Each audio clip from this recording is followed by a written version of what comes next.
Good afternoon, Mrs. Seymour. Welcome to Cayman Conversations. It's a pleasure to have you here finally, and hope you're doing well today. Hi, good afternoon, Ralph. Thanks for having me. And as Minister for Border Control, Labor and Culture, it's definitely a pleasure to be on here in your Thank, conversation piece. thank you. You have a lot of responsibilities, but we don't want to get into so much. It would probably take us a whole weekend. But today, we want to focus on the culture part of it. And with Yes. Pirates Week just ahead, I wanted to have a conversation with you, talk about what Pirates Week is all about and what's happening. And I want you to give us some more details as to what is planned, when it's planned, and then we can get on from there. Well, thank you so much. Obviously, Pirates Week this time of year, and uh, this team's festival is setting sail through time, and we're trying to transport festival goers down a nostalgic path as we look back at history and growth of Pirates Week over the decades since 1977. This makes Pirates Week the actual oldest festival in Cayman, and we're celebrating 47 years of Pirates Week festivals. Um, Despite the name Pirates Week, it's less of a celebration of piracy and instead an annual celebration of its rich maritime history.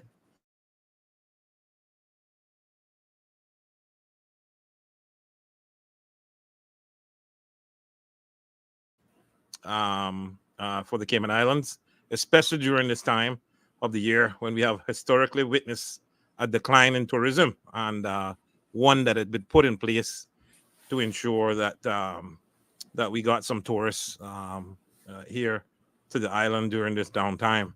So, Okay. an essence of and focus on the festival is to reinvigorate the interest in local traditions and promote community involvement. As you know, last year we didn't have district days, Yes. while also attracting visitors from around the world.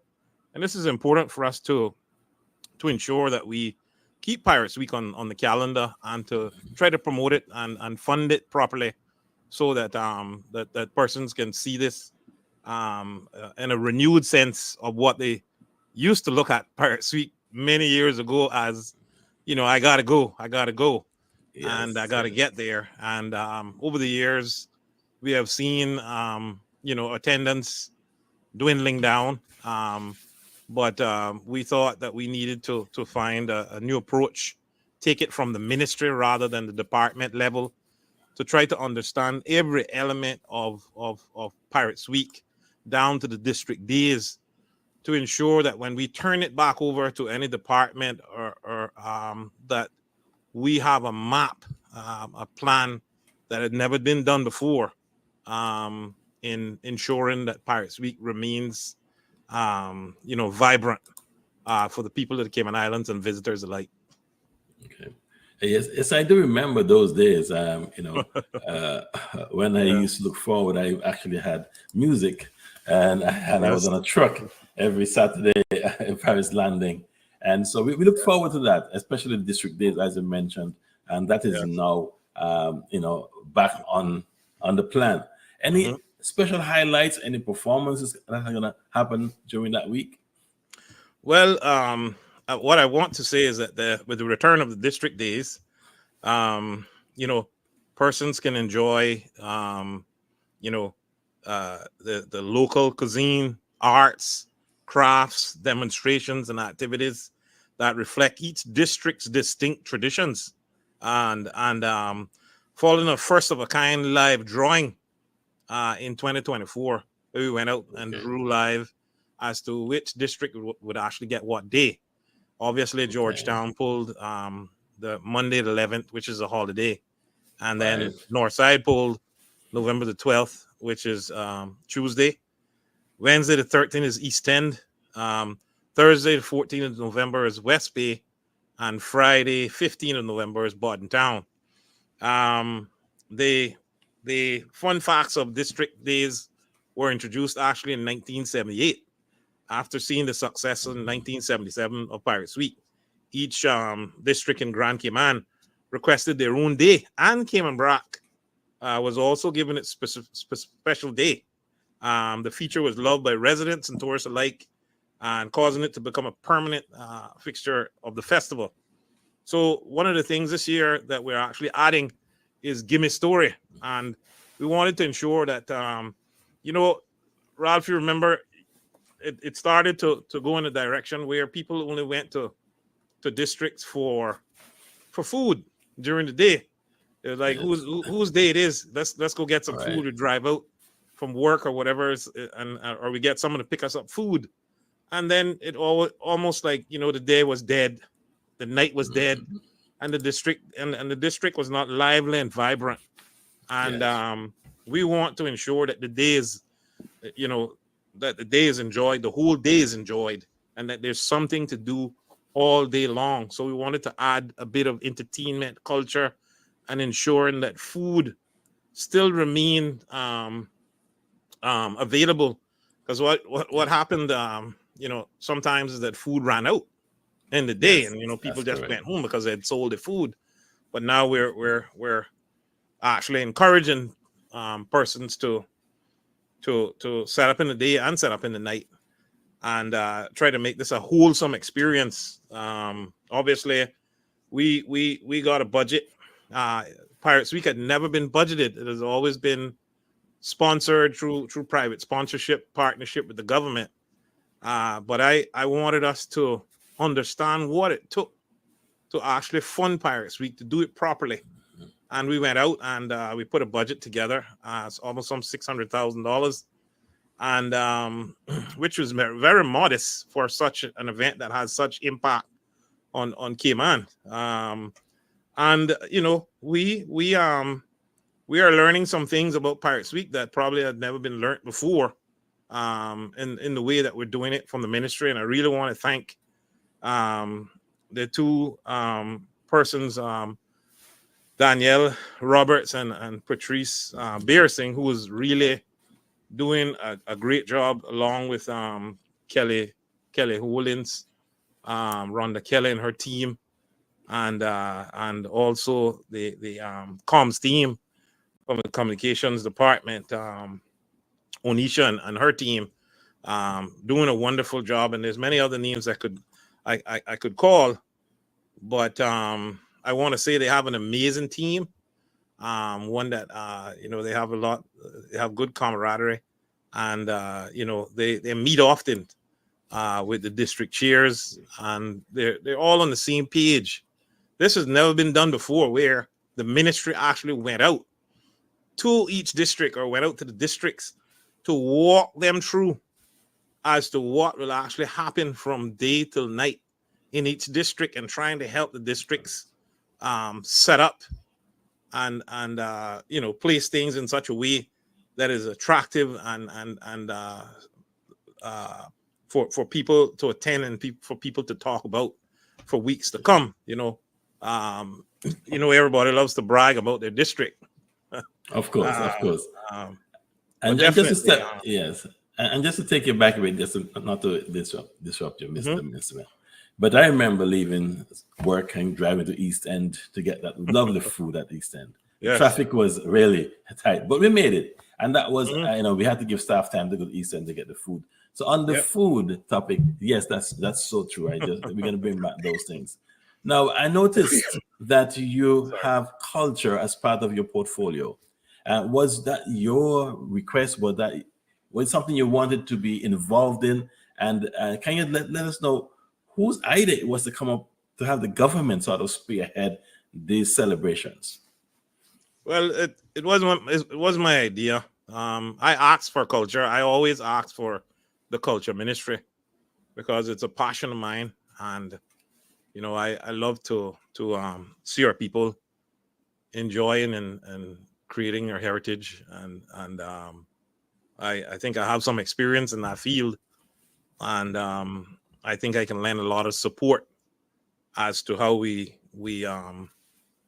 you know, carve our way forward, whether it's music or otherwise. And there's just so much work to do, um, and you know, not enough time to do it in. But I really appreciate having the culture ministry. I can be creative and really try to create a product for Cayman that they can be proud of. Yes. And Yeah. talking about culture, um, there's been talk in the past, and I've had this question many times for guests. Do you think our culture is fading away? And what should we do if it is? If it's not, how can we enhance it? Because I think that because we have so much demographics and so many cultures in the Cayman Islands, it tends to get diluted at some point, and we have to be careful at how we move forward with that. So the question to you is: do you think our culture is at risk, or do you think our culture is fading away? And what's your position on that, Mr. Minister? Well, I keep saying all the time, and I think you're correct in saying our culture is fading, but there's things that I think that we can do to rescue that. Obviously, as I've been saying, vision without funding is hallucination. So you need funding to ensure that your culture remains alive. We should have music all the time in each district. Or we need to to to find a way for our musicians to become full-time musicians.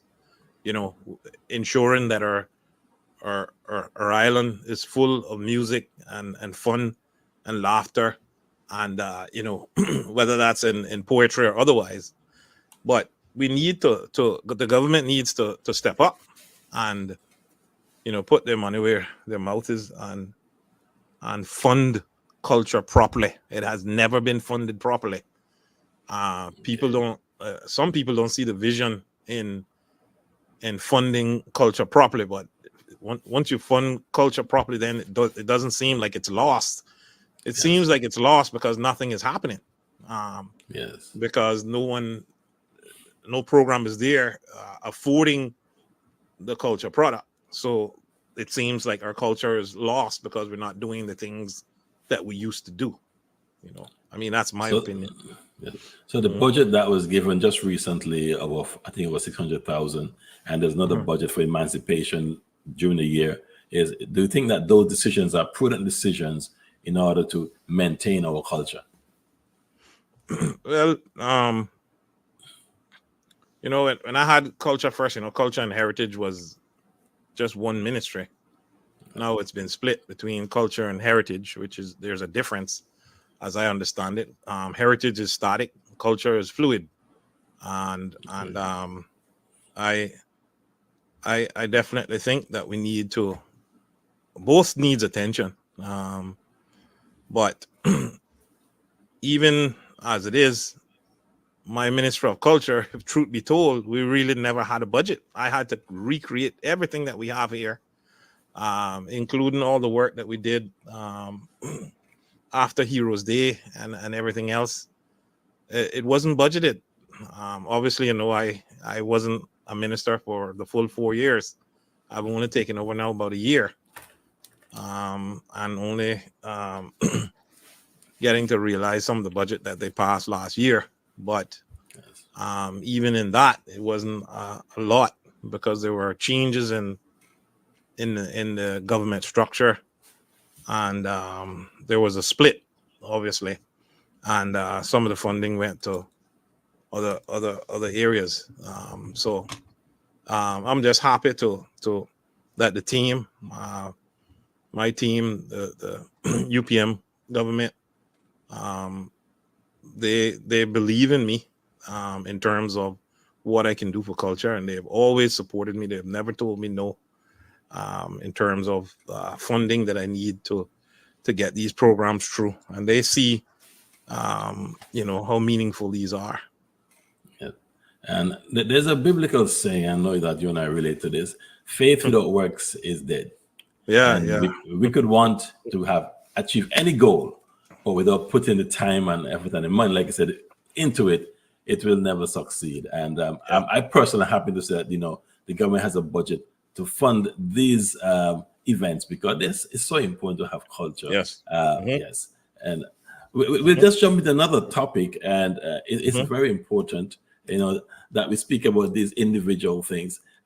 Carnival season. We have many festivals during the year, and at one point, there were questions: do we have too much carnivals? We have Batibonu, we have Kemas, we have other celebrations, and now we have Paris Week.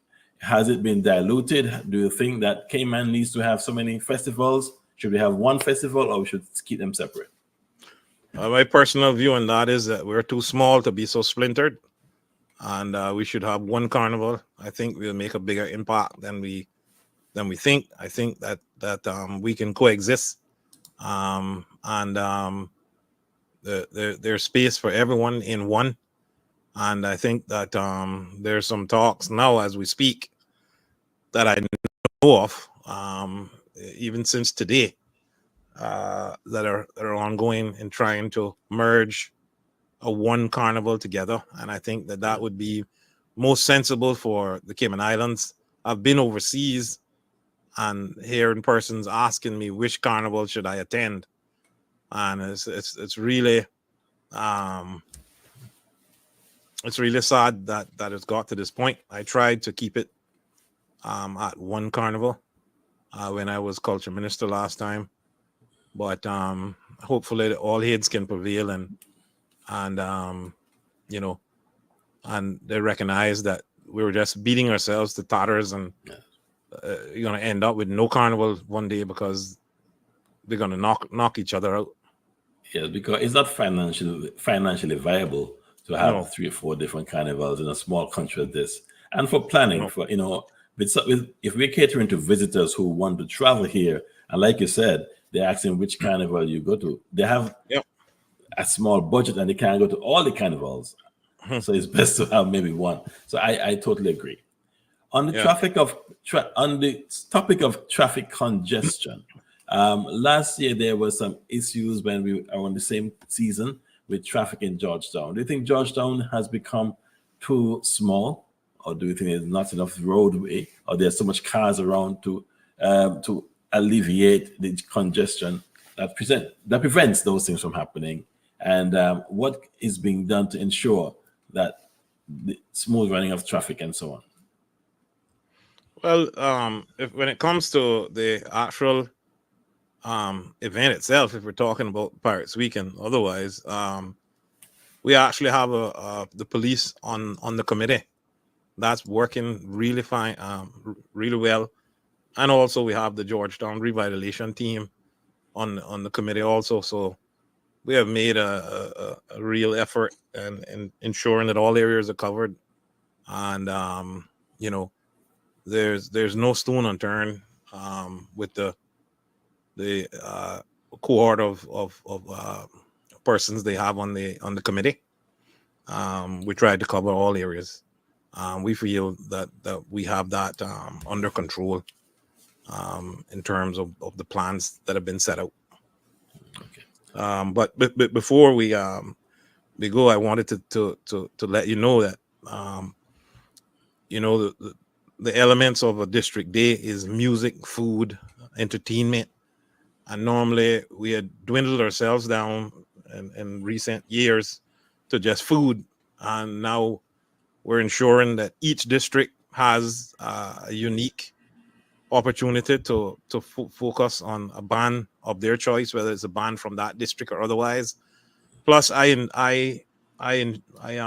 insisted that an international band also be afforded because the district chairs all said that they wanted to have an international band. So Fab Five is going to be playing at every district day, Yes. every district night, along with another band, another local band and local DJs. So that's going to be a highlight. I think everybody loves Fab Five. We're gonna have Yes. some other entertainment also for the actual mean days, the for the for Saturday the 9th. We're going to have a lively event with a cardboard boat regatta. We're gonna have food festivals in the Heritage Village. We're gonna have a pop-up exhibit also on Cardinal Avenue. We're gonna also have a pre-landing show at 3:30. We're gonna have the Pirates landing at 4:30. We're gonna have a drone show at 7 p.m. This is all on Saturday the 9th. We're gonna have a street festival and live band, and we're gonna have the legendary Fab Five along with fireworks to cap off the day. We're also going to have some additional international entertainment, and also on each district day, as I mentioned earlier, there will be Gimme Story, which is a new addition to what we used to. Yes. Normally, you would see Gimme Story at a different time of the year, but we're also going to have your favorite DJ, Bunja Garlin, Okay. All Soca right. Monarch, Okay. Soca Monarch, and Yes. that's going to be Bunja Garling is also coming. So we're really trying our best efforts to get people out and to put a twist on it of entertainment that people will say, well, I want to do that, you know. There's some excitement already going on. And we try to involve as much people as possible. All the pirates that are normally there every year, we bring them in and, you know, have a think tank with them, and they get involved. And we're, you know, remember years ago, people used to actually steal the poster wherever they saw it because the posters were so pretty. I say that I shouldn't say steal, I should say take. Borrow. Borrow. So, Yes. borrow. Yeah. And now we're doing the poster again. You saw Miss Cayman now is on it again. Yes. So we're trying to bring back some nostalgia, you know. Yes. And to ensure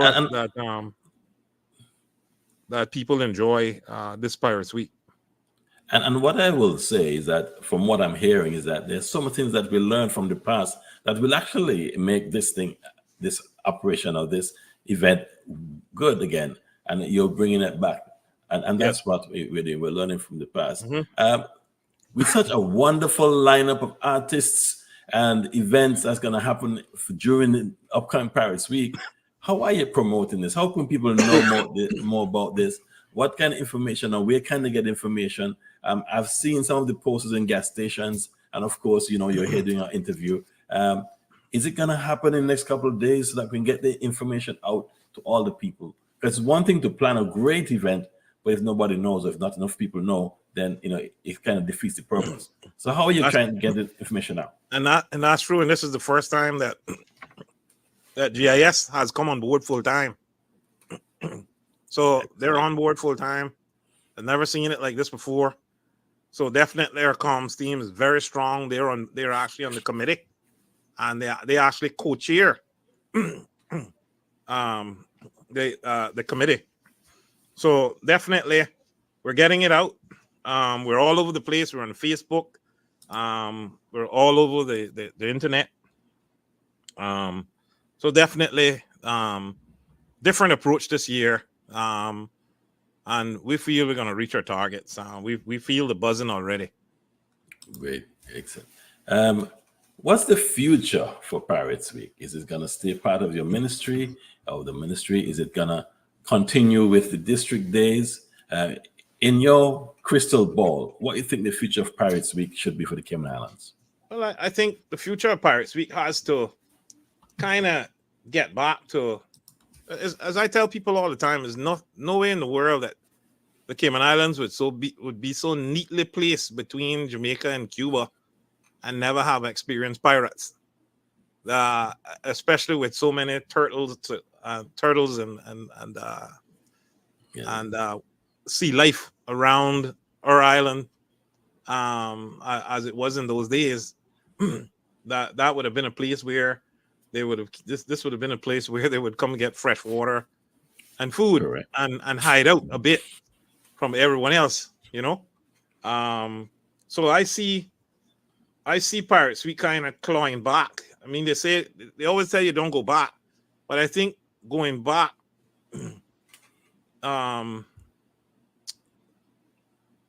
kind of gives it the renewed spirit that it deserves in terms for the floats, getting the private sector involved in the floats. You remember how Cable and Wireless and CUC and all those used to have those Yes. fantastic floats. Everybody couldn't wait to see what type of That's float right. Cable and Wireless had, and some of the other in the business community, people couldn't wait to see who was going to win the district float. Of course. It was always, people thinking that they had won it, and the others, Yeah. and someone else didn't win it. Yeah. But this is the kind of spirit that we need to erupt in Yes. our communities, and to bring that back. It's somewhat a competition, but at least it's good competition, Yes. creative competition. This is my wish, for Pirates Week to obviously,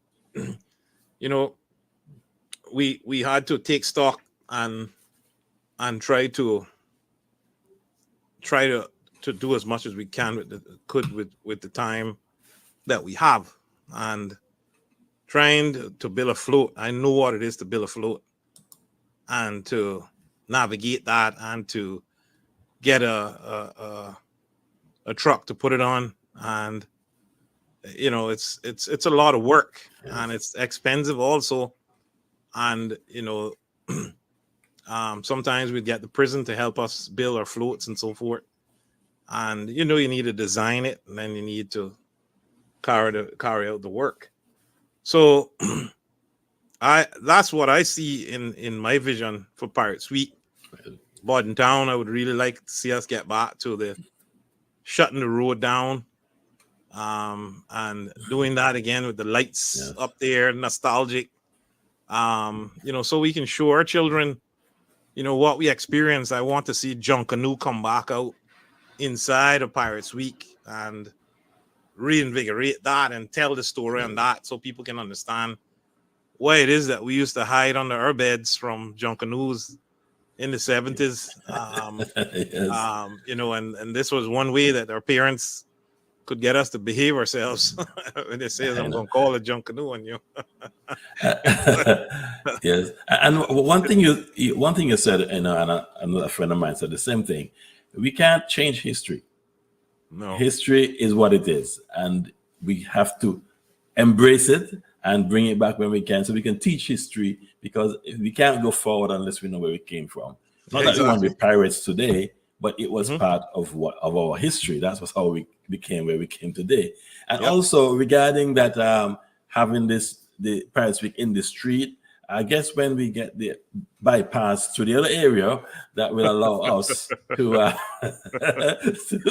allow us go east west. will allow us to have one that more hour sleep street dance, to have that street dance again. I remember going to it. You parked down there by the gun where the gun was Gun Square, and you walked up, and everybody had a great time. So bringing back history, and I think especially our elderly, I'm one of those actually. We will appreciate seeing history being brought back to life in a sense, and I'm sure that they'll be part of it. And so, do you anticipate that the elderly people, the older people, I think we just celebrated Old People Month, would be happy and will be part of this event? I think so. I think that they were a little disappointed. I believe that the youth didn't carry it on the way that they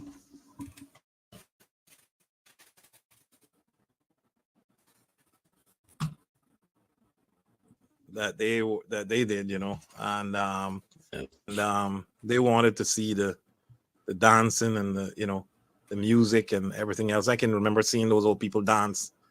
They danced like they didn't have a care in the world. It was one night of excitement. Some people try to turn the pirates, the the pirate week into the piracy of it, and but we can't get away from our history. No, we can can't. we? Whether it's bad or good, Yes, so we celebrate it. but we tell the story as to what actually happened, and there's nothing wrong with telling a story. Okay. Well, on a final note, I wish you all the best with this year's Pirates Week event, and I hope that we get a good turnout and that it will be something that we could be proud of. And as we celebrate our heritage and participate, that it will be around for a long time to come. And with a budget being put aside by the government, I'm sure that will be achieved. Any final words, Mr. Minister? Well, I definitely want to encourage persons to actually come out and see the product. I can tell you that it's going to be a little bit different from over the years. People are going to be proud to attend Pirates Week this year, and bring out your friends, your family, and neighbors. Just tell them to come out. In fact, the drone show itself is going to be something to witness, and obviously, drones now has become a fixture. You almost can't do without it. But there's always a place also for fireworks, because when nothing else was there, we had fireworks, and we can't leave fireworks out. So that's why we have the fireworks also for each district also, and we're paying for that also. But I want to thank you for taking an interest in Pirates Week. We're doing a lot of hard work here at the ministry, and I want to come back on sometime soon to talk about Heroes Day and a new approach that we're taking, and the new venue that we're taking Heroes Day at, based on an event that me and the Premier and other ministers attended earlier this year, which we were impressed by. And I want to recreate that, and to have a celebration of our heroes, where people feel really proud being Caymanian, and that's the spirit that I want to represent with Heroes Day coming up as culture minister, and I want to come back on to talk a bit about our vision for Heroes Day. Well, thank you for highlighting Pirates Week, this festival in 2024.